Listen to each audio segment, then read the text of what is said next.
And now it is time to narrow in on the economy. Obviously, yet another pillar of this entire industry that we should investigate, that we should discuss. And today we have four leading economists who are going to provide insight into current market conditions, and we're going to discuss really the new financial realities that exist out there, including an outlook on how the new mortgage changes are going to affect the Canadian economic landscape. Obviously, this has serious ramifications for your business. So, please help me in welcoming. First, he is the chief economist at Verico Canada. Please welcome Michael Campbell.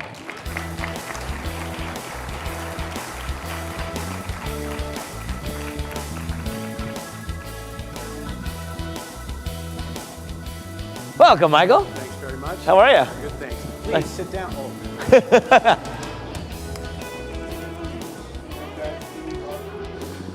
Okay, next up, please welcome the chief economist for CMHC, Bob Duggan. Bob, come on out. Come on, Bob.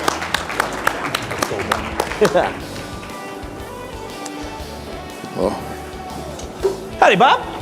Hello, how are you? I'm great. How are you? Very good, thanks. And next, please welcome the chief economist for Mortgage Professionals Canada, Will Dunning.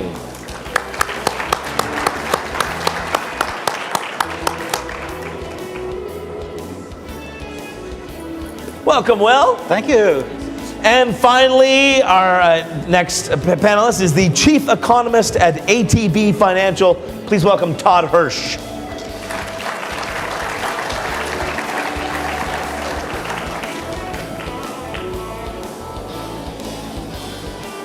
Welcome, Todd. Thank you. Thank you. And if we could just put the time on the clock so I don't go over. There we go. Look at that. Thank you. First of all, welcome. Thank you. Yes, glad to be here. Thank you for being here. Has everyone had a good couple of days so far? Got in at 2 in the morning, so. You got in 2 in the morning because you were Grey Cupping or what? Yeah, and Ottawa won. They booed earlier today. I'm from Ottawa. You're from Ottawa. I'm very sorry, Todd. I know. Calgary's had a rough year. We lost the Vanier Cup. We lose the Grey Cup. Oil's at $42. It's a tough year for Calgary. Are those the priorities, though? Those are the priorities in Alberta, in Calgary. Okay, let's just jump right into it. Interest rates have been low for so long. Why? Todd, why have interest rates been low for so long? Well, monetary policy globally doesn't seem to be working in the same way it's worked so well over the last 30 years. And I think this is, we're kind of at this inflection point, I think, in the world of monetary policy and central banking. All these, the best metaphor is they're all pushing on a rope with these interest rates. Yep. And none of it is doing the same thing it always did so reliably in the past, and that is stimulate more activity and boost the economy. And now we're all these central banks are at this level where none of it's doing anything anymore. And the idea of these central banks, with negative interest rates, you know, it's a bit Alice in Wonderland, you know, down the rabbit hole, what this all means. But we're just not getting, central banks just aren't getting the same bang for their buck. Interest rates probably aren't going anywhere for a long time, but it raises a better question over the next coming 10 years, what monetary policy and central banking is going to look like. Yeah. There's Well, another yeah. factor, I mean, looking internationally, there are places in the world where there's a lot of saving going, particularly in Asia, where they don't have social programs, they don't have retirement programs, they don't have public health care. People have to save a lot of their money just to be ready for the things that might happen to them in their lives. There's so much saving happening in Asia that it's flowing around the world, including North America, and we in the real estate sector are seeing one of the implications of that, capital flowing where yield can be found. Yeah. And that, you know, has been acting more and more strongly, and it, again, will be a factor for a long period of time. You know, we don't expect that overnight China or Thailand or any other country is going to develop a different, totally different kind of social welfare system. Michael, are those are central banks? Are they seeing this picture that the strategies for the past 30 years are no longer working? I believe they are. I think they're clueless. I don't, you have to look around the world and see what are the results. Well, nobody in Europe sat back and said, I've got a plan. Let's see if we can get a deflationary environment that lays off people in a double-digit economy, has a debt problem that's out of control. Nobody in the United States said, hey, I got a plan. Let's get 40% black youth unemployment. Let's get 95 million people permanently unemployed. Nobody has a plan in Canada either. I mean, they don't know what to do because it's a combination of monetary policy and fiscal policy. I mean, the governments haven't shown any, why we've got the Bank of Canada lowering rates, hoping to stimulate. You've got the governments at 3 levels raising taxes, raising the regulatory burden, and not getting that there's a problem with that. So, yeah, I don't have any confidence whatsoever, and I would defy anyone to give me an example why I should have confidence when I look at them. I agree completely that they're figuring out that it isn't working. I think they give me no indication personally that they do know what to go forward. They're stuck in a paradigm and approach. The governments aren't helping them out at all at the central banks with their policies. So presto, you get this. We just got an announcement today. The OECD says, Canada's economy is going to grow by 1.2%, which, keep in mind, economists use decimal points to prove they have a sense of humor. But, it's the same kind of mediocrity you're seeing generally. Even the United States is slowing down, and I see it as a two-tiered economy in the States. Obviously, with 100 million people left behind, and then this digital age class going further ahead. So, yeah, that's the environment. Inspiring words that provide hope for the future. We are the dismal scientists for our reasons. Well, it's not us. Shit, I'm not running the government. Bob, Todd mentioned that, it looks like interest rates are going to be, that you said that you expect they're going to stay. Well, I think the central bank will keep rates where they're at, their overnight rates. I mean, other lending rates in the economy can move, what the bond market is doing. But I think central banks, for setting that very short-term interest rate, will be pretty much unchanged for a while in Canada. Yeah. Bob, do you agree in the next year, in 2017, that's what it's going to look like? I mean, we do expect maybe mortgage rates to start increasing near the end of 2017 into 2018. But in the short term, I think you raised very good points. The global saving glut is one thing that has really put upward pressure on the supply of funds available to invest. That at the same time, slower economic growth, people talk about secular stagnation. There's less maybe investment opportunities for those funds. And so that combination has sort of changed that balance of supply and demand for the savings and the uses for those savings, and have put downward pressure on bond yields, which, in turn drive mortgage rates. Right. Yeah. I would say also keep in mind that interest rates have been totally manipulated. They didn't get down to these levels because of market forces. It was central bank manipulation of the rates. So we're already seeing a rise, as you all know, that we had a little bump up in rates, in the last couple of weeks. But it's more, I'm looking globally, and I look at there's a big jump in U.S. 10-year rates, where I think about 1.25, 4 months ago, and 2.25 now, or whatever they are. But you've seen it literally throughout the world. Just looking at Portugal this morning, they're back at highs they haven't seen in about 6-8 months. So we're in an environment, I couldn't agree more. We have a 5,000-year low. I mean, you guys are all special because you tell your grandchildren, I remember we had a 5,000-year low, damn it, in those interest rates. And that's changed. I agree. I think the bottom is in. I think the evidence is there. It doesn't have to be a straight line up, but the overall movements are going to be higher at this point. Yeah. Now, you mentioned the increased savings, which is really having an effect on that. Is that, Will, do we think that's because people that they're uncertain of what's going to happen, and so they're saving out of fear, or that they're certain for what's going to happen, so they're saving out of fear? Okay, not being a psychologist, I do believe that fear is a great motivator, okay? Yeah. And you're absolutely right. Fear is a big factor in people's personal lives and in governments as well. It's keeping interest rates low. And I want to sidestep a little bit. Sure. There was a panel earlier, the lenders panel. I was actually getting ready here, and I missed what they had to say. I'm going to bet that at least one of them talked about what's going to happen to mortgage rates, particularly as a result of what's happening in the policy field. So we talked about rates varying for different instruments. We may see bigger rises in mortgage interest rates than for a lot of other instruments. But I don't see any really enormous change coming that's enough to disrupt the market. The rule of thumb I've had for years is you need a rate to change by at least 3/4 of a point to start to have an observable effect on the housing market. And I personally do not see that coming, for as long as I can look forward. Yeah. Even though we may see a little bit of an increment because of those policy matters. Right, One of the reasons that we've had the rise in savings rate, and again, the banks or the government style of bank got it completely wrong. They anticipated if we lowered interest rates, then obviously companies would go out and buy and spur the economy. What happened instead, and the data is very clear, people saved more. So I'm 55 years old, I'm 60 years old. Now I realize, geez, if I'm only getting 1% of my money or 2% of my money, I need a bigger nest egg. So it's very clear that the reaction with the people with money, and that's people sort of 50 years old, 55, 60, was to actually just save more so there's no kick in the economy. They didn't go out and borrow more, they actually pulled in on that one. So it's being reflected in a lot of the data that's been the result. So yeah, they've actually, this is what I love about government. I mean, this is a completely unintended consequence. Right. You know, and they're going, knock me down with a feather or a broomstick. They didn't get that coming, but that's why I think it's going to be further enhanced, the savings problem. Now, there are so many factors that really contribute to the housing market. One is commodity prices. I mean, you've seen it in Alberta, certainly. Lower commodity prices, what has that done to the housing market? Well, in Alberta, across the country, not just in Alberta. Across the country, I think there's maybe a growing recognition that not just Alberta, but Canada, we are a commodity-producing and exporting nation. Right. And even though not every specific region of the country is involved in that, our currency is tied to this. Our currency is tied in a lot of ways to what commodity prices are doing, not just energy prices, but base metals and forestry prices.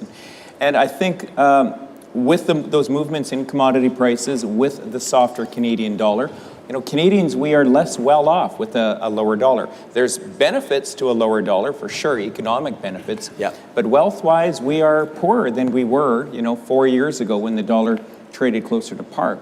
And a lot of that has to do with that movement in commodity price. Yeah. And are we expecting to see the commodity prices continue to lower? Is it uncertain right now because who knows what's going to happen south of the border? How are you looking the year ahead? You know, and we're not like energy experts No, at CMHC, exactly, yeah. and so we basically take a consensus forecast for energy prices to feed into what we think is going to happen. And so, that consensus suggests by the end of 2017 we should see higher oil prices, but by higher in the high 50s to low 60s, right? So we're not talking about oil prices going back to where they were, in 2013 sort of thing. And so that'll, continue to have impacts on the market, but I think, in terms of Alberta, as long as rates don't move much lower, we've kind of had an adjustment now to that lower, level of oil prices. And so hopefully now the economy and housing markets will grow off that lower base that they've reached, and we should see some growth going forward. But it has affected all parts of the country, as you say, because of movements in the dollar in particular. And so we've seen certain areas of the country where the lower dollar has improved competitiveness and really has helped stimulate housing markets. And two of those areas are here in Vancouver, where employment growth has been very strong and fundamentals have been fairly strong, and in Toronto too as well. And so, there's really a very different regional sort of pattern to what's going on across the country. A couple of areas around Toronto and Vancouver, they're doing quite well. A lot of the rest of the country, where there's sensitivity to commodity prices, not quite as well. Yeah. Do you have the same target? So do you have the same target for oil for the end of the year? A little actually grimmer outlook for oil price. Our analysis is suggesting that oil is really going to struggle. When we talk about oil price, we're using that US dollar WTI price as the reference. It's really going to struggle to get above 50. And the issue here is no longer OPEC. I mean, OPEC was the reason these prices went from 107 down to 27. But now on the upside, it's going to be the U.S. shale production. And just last week, more discoveries of shale oil in Texas, of all places. You think they would have found every ounce of oil in Texas by now, but it's like, wow, there's all this oil we never saw before. Hot diggity, just found more. That's fantastic. But I think, what's opened it up is the technological advances in shale, or in tight oil and the shale oils. So this is what keeps, we think, on the upside. There's, I think, a more permanent price ceiling of around 50, maybe 55. Right. It's challenging news for Alberta, but I remind people in Alberta, it was 12 years ago, May 24th, 2004, WTI hit an all-time record high of $42.05. We don't know how good we raining had money it. in downtown Calgary, and the province of Alberta was in surplus. It was a record high price. Yeah. But what happened over 12 years is cost escalation to the point where now $42 oil doesn't work. But I think $50 oil could work. It's just going to be a bit more adjustment. We've had 2 years of adjustment already in getting prices or getting cost down and getting efficiencies up. But the adjustment's not quite over yet. Right, I think the question is, what happens when you have commodity prices? What does it do to the demand side of the equation? It's not a supply side question. And I think a couple of really interesting things about this. I think the U.S. dollar is going significantly higher, and this will be about the U.S. dollar. So Canadian operations will actually not be punished as much, as we get the U.S. dollar fluctuating in price. We're seeing that in gold right now, trading under $1,200, but it hasn't really moved in terms of the Canadian dollar. It's a U.S. dollar phenomenon, and I expect to see really significant strength still coming into the U.S. dollar. Yep. Then I start asking, well, what will it mean for them? I mean, last time I did the numbers was about 6 months ago, and you find somebody, we're in Vancouver, and this is where the government's setting policy about what's going on in Vancouver and Toronto, and you look at somebody who had bought a home in January of 2013. Well, they were from the U.S. Sorry, U.S. Buyers. They were underwater actually 2 years later, because the currency had dropped farther than the real estate had risen. So I'm really going to be interested in what happens to our real estate at a 70-cent dollar. I think you're going to see commercial sales, go up, because we'll be on sale. It'll be a good deal. And what certain types of properties will be throughout. Apartment buildings, I think, will start getting very popular on that basis. So it's a wonderful level of variables that we're having to deal with to estimate what's going on. Which can contribute to a more robust market in the end, right? Well, that's right. Yeah. But the commodity price is big deal there, I think, is confidence and employment. Okay. Well, employment being a big one, because now we've got commodity prices certainly having an effect, job creation having a serious other impact on the housing market. Well, how are you looking at job creation, how that's going to relate to the housing market? Okay, I've been doing this for 32 years. Yep. And most of my career, I've been saying that the chief driver of housing demand is job creation. I mean, it's job creation that gets people in a position where they can consider becoming a homeowner. But we've had weak job creation for 4 years. For 4 years, the rate of job creation has been slower than the rate at which the population is growing. So a falling percentage of Canadians actually have jobs. And in my old paradigm, that should be a really fundamental negative factor for the housing market. In fact, interest rates have become the primary driver of housing demand now, with sequential record lows for interest rates. Yep. So I'm expecting more of the same in terms of job creation. I don't see something that's going to cause a huge wave of job creation in Canada in the coming year or so. Interest rates have to continue to play the role, and from that, the housing market being the most responsive to interest rates, the housing market has to continue to play a leading role in the Canadian economy, because if we don't have a strong housing market, what have we got? Right. Well, isn't that why you're worried about the governments? I couldn't agree more that the housing market is the strongest industry in 7 of 10 provinces. And here we have federally, and depending on which locality you are, actually working against the housing market. And I think that's going to prove to be a fundamental mistake in a world where you have deflationary problems in the resource sector, ours especially in the oil side of things. And here they are taking on the strongest industry in 7 of 10 provinces and going, I got a plan, maybe we can just kill it. Right. And it's... I might have a few things to say about that when we get to that part of the program. Yes. Why don't we? Or we can get there right now. Let's go there right now. Let's go there right now. Let me just share one more thing on that. Yeah, please do. Because I appreciate why, for example, the government is worried about a subprime mortgage kind of problem in Canada, and so they're saying it's the borrowing side that I'm looking at. Politicians are out there, and they're not walking the walk, saying affordability is the problem. Well, those two don't go hand in hand, and that's the challenge. I'm just saying in a deflationary environment, they're doing a one-size-fits-all. I'm talking at the federal level with these new mortgage rates, for example, and I know the head of the CMHC is saying, and it's a really interesting thing, he says, those low rates haven't resulted in more affordability, they just pushed prices up, so we never gained anything there, looking for higher down payments. But they're not arguing the same thing. One is arguing, we don't want a subprime mortgage like, that's an extreme, but we don't want that problem. We don't want a debt implosion going on here. The other side is, the economic side, which is we need the economy to going, and affordability. And they are not compatible. So you're going to get, I think, a consistent, knocking heads on that one. It's a simplistic view of this situation to be able to say, we're going to, and it's easy for a politician to say, we're going to make prices more affordable. Have you seen that, to Michael's comment, that what you're not seeing is increased access?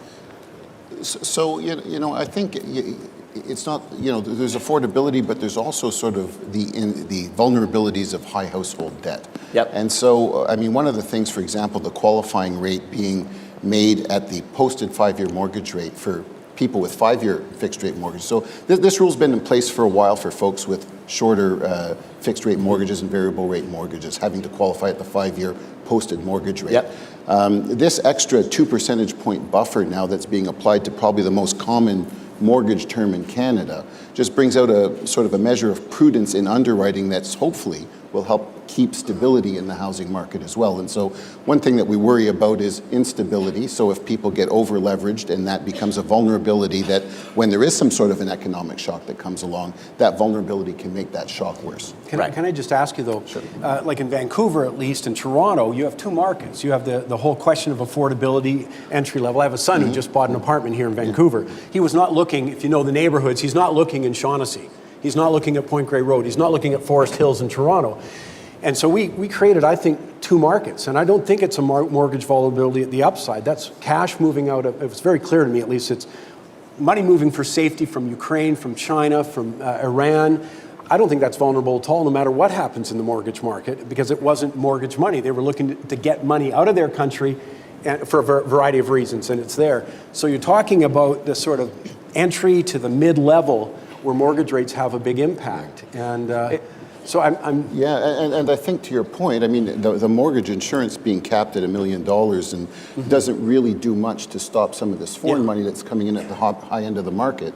But some of the most vulnerable households are those first-time buyers that get over-leveraged. And so when you think about financial stability and the vulnerability of household debt, maybe this is one group of people where this extra measure of prudence helps them, if they do. And they also tend to have less, stable employment because of the fact that maybe they have less experience and older workers. Right. Sometimes if there is an economic downturn, if they're the first to get laid off, and they also are the most leveraged, it can really have an impact on the economy, and that vulnerability then can exacerbate that downturn that otherwise would have been maybe milder without it.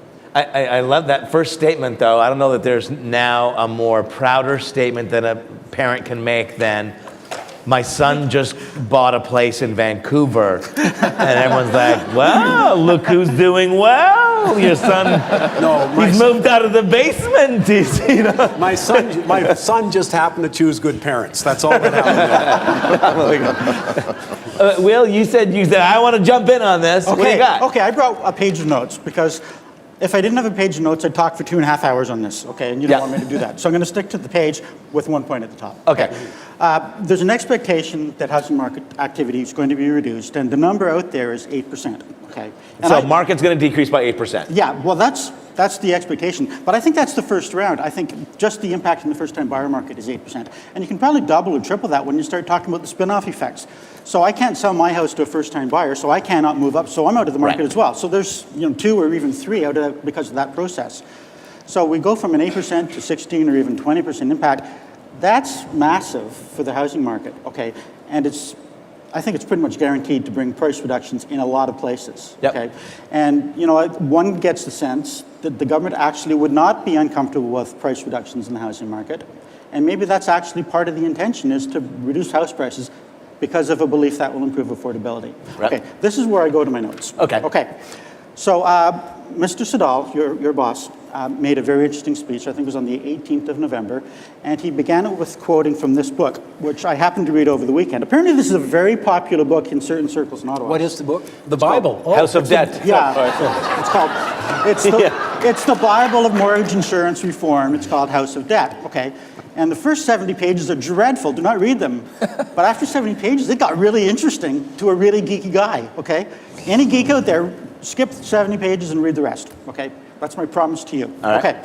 But, okay, so he quotes from something that's on page 9 of the book. Mr. Siddall quotes from... I'm incredibly impressed by your preparation right now, by the way. Oh, I brought a computer. Yeah, okay. So what he quotes from is what's written in the book. Economic disasters are almost always preceded by a large increase in household debt. Okay, That's a pretty strong statement, almost always, et cetera, et cetera. Okay, but what Mr. Siddall did was turn this statement around and said that large increases in household debt are often followed by economic crises. And that inversion is actually really important to understanding the issues, okay? You can talk about one causing the other. Well, he's saying the other causes the one. Chicken, egg. Yeah, okay. But you read the book and you discover that that's only a very small part of their conclusions in this book. And I'm sorry to be so detailed, but I think this is really important to understand the issues, okay? Yeah. So what they really go on to discover, and they do it really well, if house prices decline and there is large debt, that's a recipe for economic disaster. And I totally buy that, okay? If house prices fall and I've got a lot of mortgage, I go underwater, okay? And that causes big changes in the way I live my life economically, right? I don't think anybody would strongly disagree with that. Right. But the expectation of the government is we're going to act in a way that causes prices to fall because we have high debt. They've totally upended the order of the logic here. And they are taking an approach that is guaranteed. Okay, I feel so good. Okay. It sort of looked like Phil Collins used to look, and, it's awesome. Okay. Yeah, I wish I could do that. Okay. Yeah. So, they're almost seeking to create an economic crisis indirectly by not stating the argument properly. Yep. Okay? But does Bob, should we give you an this is your opportunity turn. to, and not that you have to speak for your boss, but No, and I like I wouldn't should give you presume to do that. But no, I mean, I think when you look at the situation and you sort of project forward, there are a certain number of, and I spoke about vulnerabilities, and it's not just debt, but there are housing market vulnerabilities out there as well. And we speak about these. We have our housing market assessment framework that we publish quarterly, and it looks like things like overvaluation in housing markets, overbuilding, overheating, price acceleration, all these things. And there's an increasing sort of amount of vulnerability in housing markets right now. And so a lot of, I think, what we're trying to do here is not so much to engineer price declines. It's more to engineer an outcome where we have a more stable housing market to avoid sort of having some of these vulnerabilities get more out of whack, if you want. And so because the further you get away from, the larger the vulnerability gets, the larger the bigger the risk of maybe an abrupt correction as opposed to maybe a soft landing, which would be a more desirable type of outcome. right, I think right. what's And I scary- sense we've got some Will rebuttals coming. Yeah. Does Will have more to say? Yeah, Will does. Okay. Well, sorry, did you want to hop in here? Just Well, to I'm make just a saying, what's scary for me, when I looked at it, I understood what they were doing. And I understand what the challenges with the debt side. But what scares me is that's an assumption that governments can fine-tune something. So my question was, and I bet I could make Mr. Morneau cry, because it's absurd. What do they think they got a dial? Is this like the Wizard of Oz behind a curtain? And he goes, I think we're just going to tone it down to 5% drop. And I'm not knocking this on the CMHC. It's a combination of policies. I mean, look at the property increase, tax increases, in Alberta, I'm looking at Calgary, I'm looking at Edmonton, out in Vancouver, the automatic, like these guys wake up every year and go, we have to have a property tax increase. Right. So it's a combination of factors. They don't control the commodity prices. They didn't see it coming. This is a real key. That they sat back. I'd love to know if the government policymakers saw one single event, whether it's Donald Trump's election, whether it's the Brexit vote there, whether it's the drop in commodity prices, did they see the copper jump up in they don't see any of this. But did anybody wait a sec, though? The assumption is, this is dangerous. Yep. The assumption is somehow they're fine-tuning the economy this way. Like, that's absurd. They're going to be wrong. And it's not because I have to do any analysis. I'm just going with the horse. The horse has lost every race. It's going to lose this one too. And that's what worries me. I'm not knocking what they've done. But, I guess to Todd's earlier point that because I think the dial is based on, well, we've got 30 years. We know that when we move the dial this way, this happens. Well, they didn't see the subprime mortgage crisis coming either. Right. Well, and I was going to bring that up. And so, to some extent, to the extent that we maybe see vulnerabilities and we're trying to do the best to identify them, if we see that there's a potential problem, is it better to not act like maybe in the U.S. where, No, in advance, yeah. In advance. So, and for example, we've done some recent work with our housing market assessment framework, and we vetted it against U.S. data, and it did a very good job of foretelling the problems that we did see in the U.S. Yes. in many markets. And so, going out and telling people about vulnerabilities such as overvaluation, I think can lead to better market decisions. Yep. And so then leaving it in the hands of the market is maybe something that you would advocate here. But if you see a problem with household debt getting too large, and it's a concern you have because a lot of that household debt is concentrated in borrowing for real estate. So when you look at household net worth, it's pretty good as well. Yep. That net worth is predominantly held in real estate. And so if there is a correction, some sort of an economic shock, and people all of a sudden have to access that wealth, and they have to sell real estate, it could lead to a glut, and which could affect house prices. And so just avoiding that, that increase in that vulnerability maybe is a desirable thing. Yep. If it leads to better outcomes. My challenge was that this isn't a one-size-fits-all market. They're doing policy for the country. Vancouver is different from Toronto. Well, It's different from Vancouver and Toronto are there. Yep. People in Calgary are going, really? We need a correction? Is that what we're talking about? And they think that's crazy. Yeah. So that's one of the challenges. So it's easy to poke holes. And I'm not, Bob, I'm with you that we have to manage this. My challenge was Vancouver peaked in April. You always hear these numbers. What were our October numbers? And they're comparing them to October a year ago. No, compare them to April. They introduced this stuff, and my feeling is they didn't even know it. 4 months into a correction in the Vancouver market of significance, and now they put these in, and I'm going, you don't emphasize the trend. You don't put stuff that will exacerbate the trend. The trend was down in Vancouver. The trends in overall in the last few years in Edmonton and Calgary are down. In Newfoundland, we can all get together after and put in $10, we'll buy Newfoundland.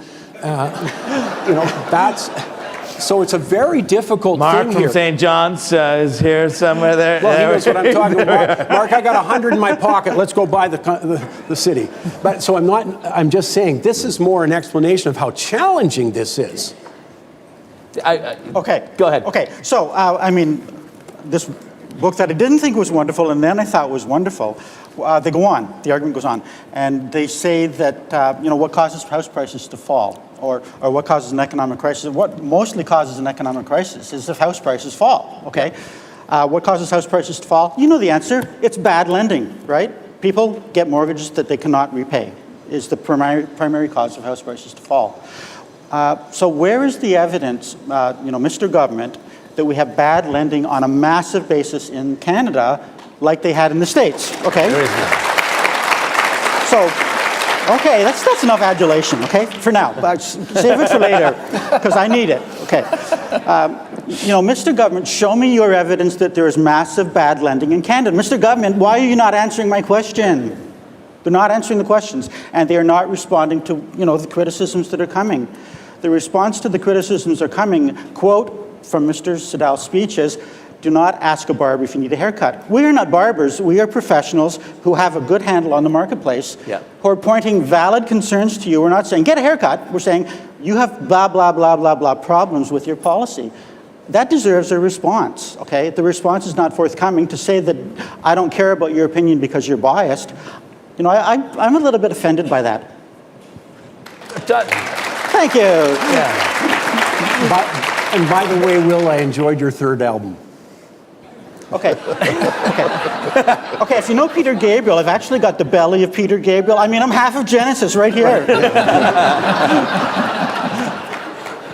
They're on a reunion tour right now. Yeah. Now, as much as we can say, they've got it wrong, we need to speak up, we need to fight for it. Todd, what can they do other than shake their angry fist? The reality is they've got to live in this economy and do business in this economy. How are you planning? Are there more regulations coming down that we don't know about? Well, that I don't know, and I can't speculate on behalf of CMHC or the government. But I guess partially in defense of the government, and you'll very rarely hear me say this, but partially in their defense, they're damned if they do and damned if they don't. Yeah. Because you're right. I mean, they don't have a dial, and I don't think Minister Moreau thinks he has one. But if they don't do anything, they're going to get, nailed on that as well. They feel they have to do something. So if the actions that they're taking, if they're the right ones or not, I don't know. Yeah. I don't know enough about how the market works to understand that. I do agree that, the horse has been wrong so many times before. Why are they going to get it right this time? But I think they feel compelled that they must do something. Yep. Now, what are you guys doing in terms of risk exposure in the market? In Alberta? Yeah, at ATB. At ATB? We're in a very different situation in Alberta than the other provinces. Alberta went from the growth leader in the country 2 years ago, now to the one keeping everything down, or the laggard, I guess. Yeah. So we're being very, very cautious, obviously. We've increased our loan loss allowances, and that would be a normal thing a financial lender would do. Yep. In a time like this. But I think what ATB is trying to do around the not only the mortgage sector, but maybe more so around support for business and our business and agriculture clients, is working to try to be that lender that will help diversify the economy, and then that will help support the mortgage industry and homeowners as well. Yep. And the one thing, amazingly, that we're not seeing in Alberta is, a collapse in housing prices. We're not seeing a big outflow of people from Alberta. And 2 years into the worst recession we've had in 30 years, if someone would have asked me back in September of 2014, here's what the situation is going to look like at the end of 2016, I would say, yeah, the housing price. For one thing, I would have said that's never going to happen. Right. Yeah. But I also would have said the housing market's in real trouble. It actually hasn't been. It's been remarkably stable because we're not seeing the outflow of people. And we are finding Albertans, they're not happy about it, but they're finding ways to generate income and to at least avoid defaulting. Oh, and they were hanging around for a possible Grey Cup champion as well, right? Maybe it all changes now. now that we lost the Grey Cup, it's like, moving trash around. Are the other big banks following what ATB is doing in terms of risk exposure? Well, I think that's what CMHC is going to deal with. And I'm just wondering if I could, Bob, do you have any knowledge of when they came up with the new mortgage rules in October, had they actually consulted anybody but the banks? Because my reading of it was that without any background, I just looked at those mortgage rules and I thought, they didn't talk to the mortgage lending industry like some of the people here. They only talked to the banks, and they came up with a policy that was very beneficial in terms of removing competition. A big surprise. It was like literally 10 minutes. I was on a flight back from Palm Springs to Vancouver, got the thing, wrote something and broadcast it within a few hours that said, oh, good, the bank profits are about to go up. Mortgage rates will definitely go up in the next month because there's less competition. Yep. And lo and behold, but I'm just, do you happen to know, did they actually talk to anybody in this industry? Bob? So that's the Department of Finance. Yes, I know it's not. I actually don't know. So, okay. So I'm not part of the, then I have another question for Bob. I want to know is, I'm sort of reading between the lines of the speech that you were referring to, Will, by the head of the CMHC, that they want the banks to start sharing some of the mortgage insurance risk. They want to spread that out. And by the way, you as a taxpayer are happy to hear that because we're on the hook for about, $575 billion in mortgage insurance right now, or whatever it is. Not just CMHC, but yeah. And so I'm just reading, and I sort of think, I bet CMHC wants to share this risk with the banks, and the banks are saying, no, we kind of like it how it is right now. We're not on the hook, we're making the money, and we're not taking the risk. So I'm just wondering, I'm waiting for the question. Okay, the question is that what CMHC wants? Because I think if they don't get that, you're going to see, we talked about higher down payments. So the question is, do you want to share risk with the banks? Right. Yeah. And so I think, Evan has been talking a lot about risk sharing, so Evan Siddall. And, he always starts off by saying, if you were designing a mortgage insurance system from scratch, you probably would have risk sharing as part of that. And so I think the whole idea going forward, and in this case I do happen to know there's a consultation with the industry because the Department of Finance put out a consultation paper, and the idea is to float different ideas for risk sharing, get people's reaction to it to see good idea, bad idea, and what the impacts might be.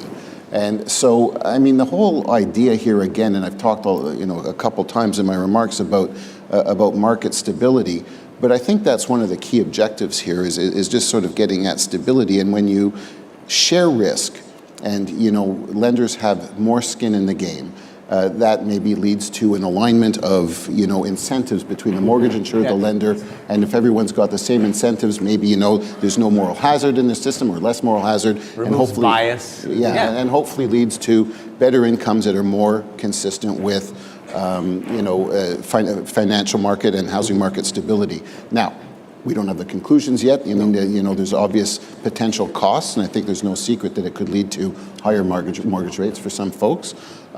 So, there's a cost, but it's about evaluating the benefit and how does that line up, and is it worth doing or not? And so I don't have any privileged information on how that will go, but the consultations are on right now, and we'll see how that goes.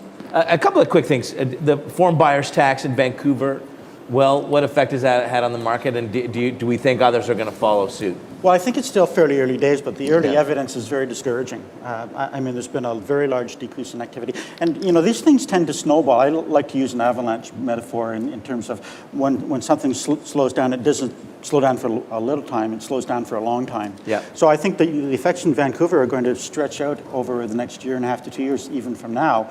And if we're at this point already, I think it's going to be a lot less pretty at that time than it is now.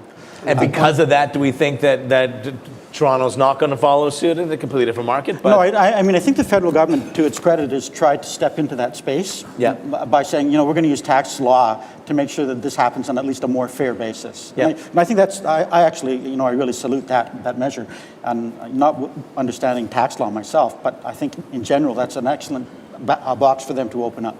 Yeah. I think the beneficiaries are obvious. So it's not like Vancouver's an attractive place. We have a large Asian community here, so that also lends to it. But you're going to find that the money just simply goes elsewhere. We're not that special, and I don't think elsewhere Toronto will. In the country or both. Elsewhere globally. Down the west coast of the U.S. I think Seattle's already been a beneficiary of this. I think you're going to see it in Toronto. You'll see maybe in Victoria. Maybe in Kelowna, which is that kind of stuff. So I think that's the implications. Certainly not a lot of other jurisdictions are going to do this, if any, in Canada. By the way, they tried in Australia. It was kind of funny. Again, talk about these unintended consequences.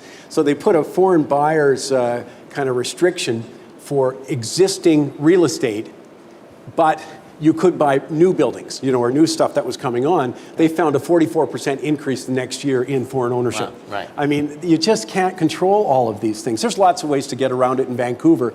So it's going to be interesting if they choose another type, by the way, of industrial development. If they go there instead.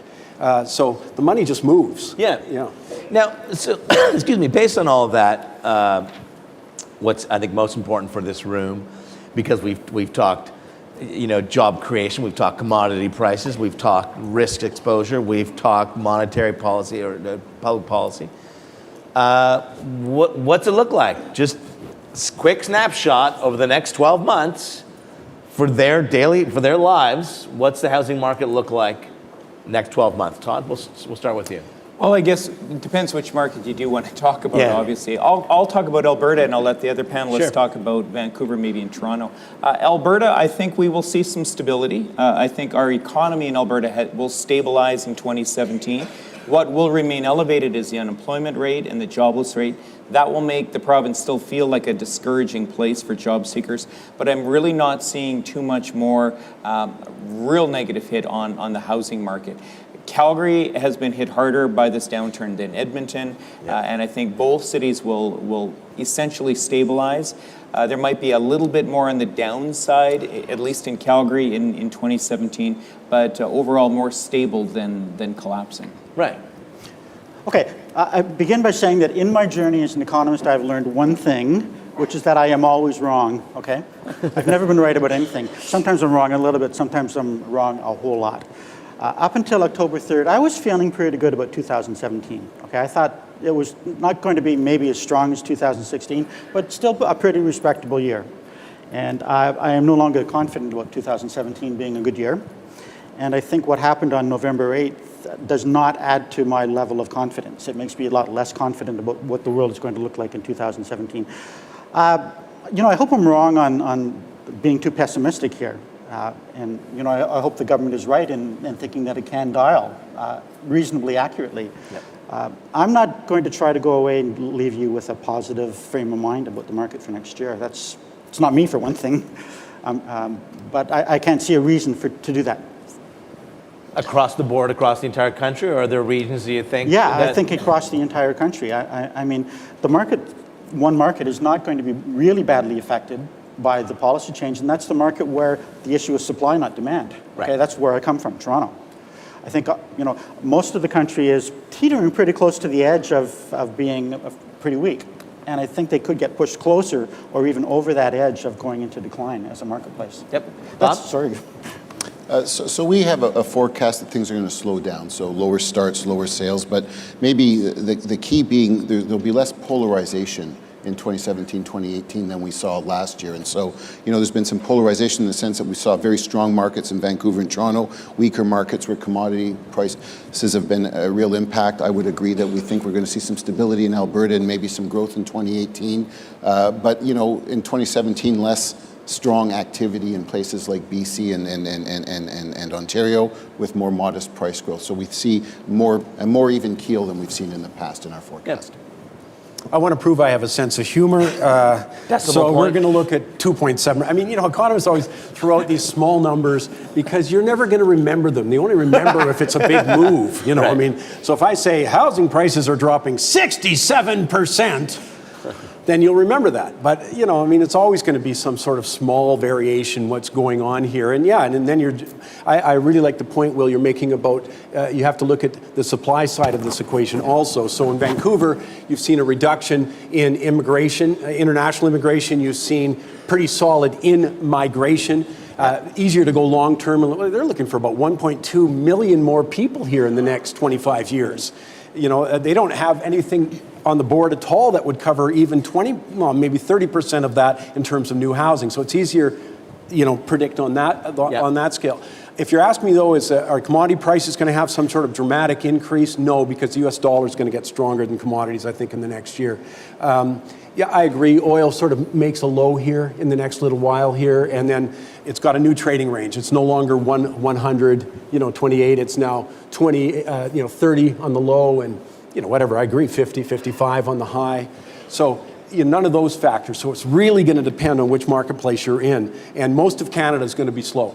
I mean, just because the economy is going to be slow, job creation is going to be slow, and it's going to continue that way because we're impacted by global influences. Commodity prices aren't set in Canada. We're impacted by the three levels of governments. We always talk about the feds and not the province, or a province and not the fed. It's all three levels of government are working hard to slow down our economy right now. Yeah. And so I don't see us being able to overcome that in the next year at all.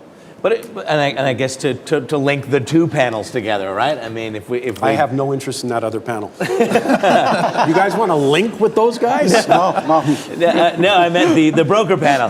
That if we know that the economic climate is not going to be robust, then a lot of the advice that we got from individual brokers of surviving and thriving in this market becomes even more critical of showing up every day, put your pants on, work your butt off, build those relationships. And move to Vancouver. And then move to Vancouver, where it's been raining ever since we got here. Yeah. That's how Vancouver welcomes us. And they arrived September 30th. Yeah. Thank you all so much for coming. This has been absolutely delightful. Thank you for such unique perspectives. Big hand for Carlos Sanders. Thanks, guys. Good to see you. Yeah, you're in a tough spot.